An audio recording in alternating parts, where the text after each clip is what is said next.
Pelatihan desain grafis di Balai Latihan Kerja BLK Kota Magelang Dinas Tenaga Kerja Kota Magelang.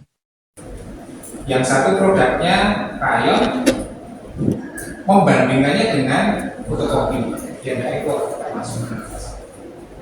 Jadi kalau misal kita nanti mau branding terkait kopi, kafe kopi, ya kompetitor kafe kopi yang sama.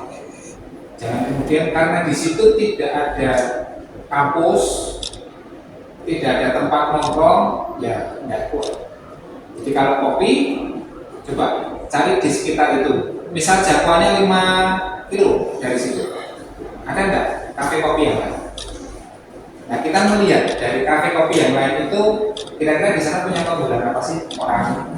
Nah, itu kompetitor. Jadi sampelnya sama, sampelnya harus sama. Kalau nggak ada Pak, ya alhamdulillah, berarti kita nggak punya kompetitor. Kalau gitu kan nggak usah, karena nggak ada kompetitor. Artinya kan kita pemain tunggal, ya, pemain tunggal kita nggak punya saingan ya.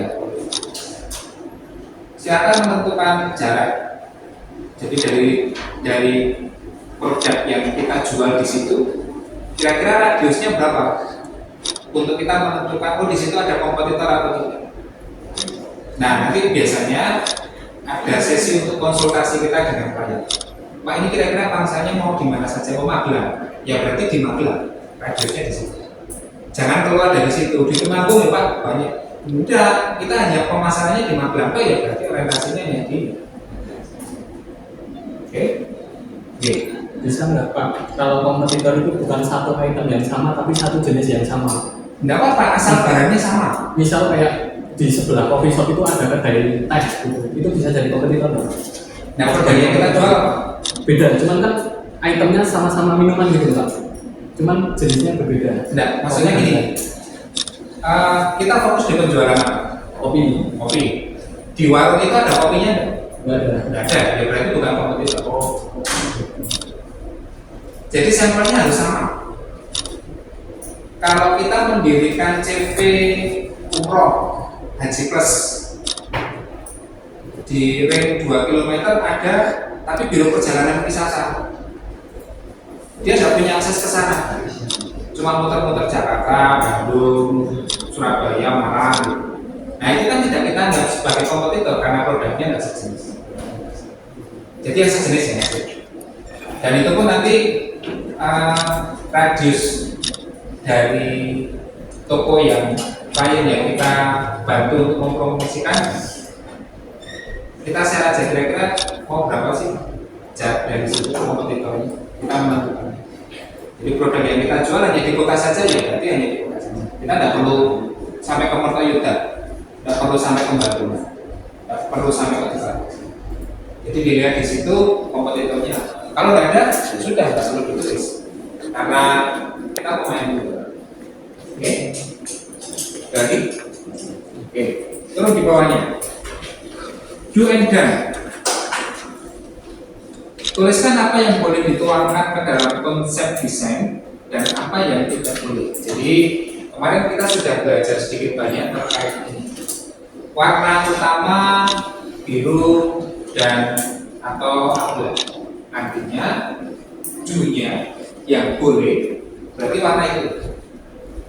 Menggunakan warna merah boleh? Tidak boleh. Karena kita sudah menentukan dia. Nah nanti deskripsikan itu. Apa yang sekiranya boleh dimasukkan, unsur komponen yang boleh dimasukkan ke dalam desain, apa yang tidak boleh. Biasanya ini pesanan dari klien, pesanan dari customer. Coba dilihat halaman yang ketiga.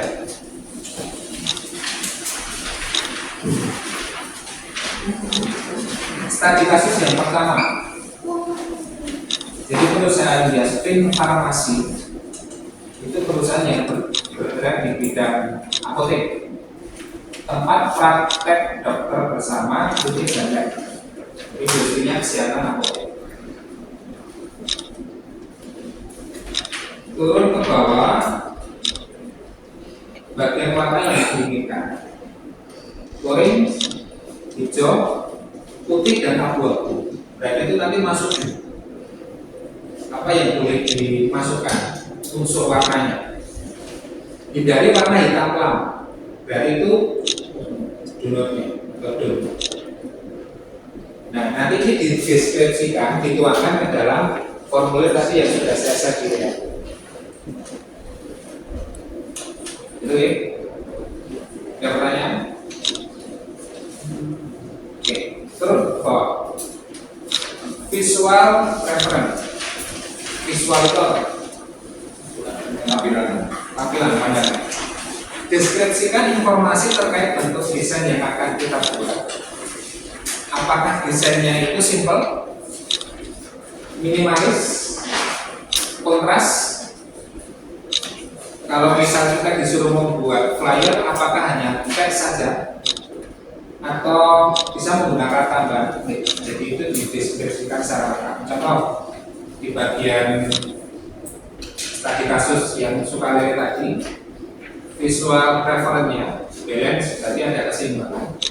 Ini termasuk penempatan ya. Jadi kanan kiri, atas bawahnya jangan sampai ada ruang kosong yang terlalu banyak. Jadi keseimbangannya diperhatikan. Simple, berarti desainnya tidak usah terlalu yang ribet, yang minimalis. Mudah diaplikasikan dalam bentuk media.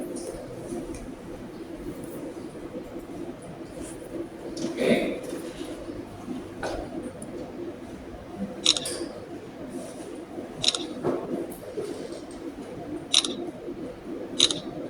Teks yang terakhir. Masukkan branding yang melekat dari produk yang akan dijual.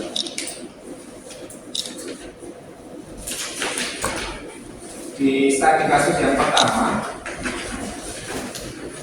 itu ada tugas kita disuruh membuat slogan buat konsep tanda tanya. Artinya kita disuruh membuat.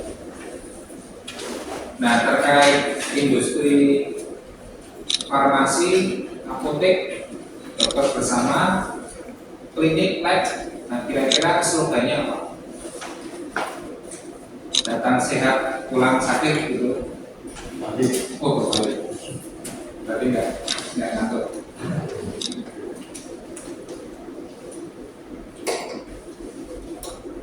Oke, dicermati dulu.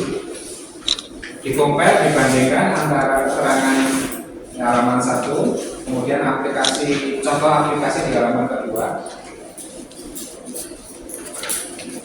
Nanti setelah ini kita belajar di kasus yang pertama. Pelatihan desain grafis di Balai Latihan Kerja BLK Kota Magelang Dinas Tenaga Kerja Kota Magelang.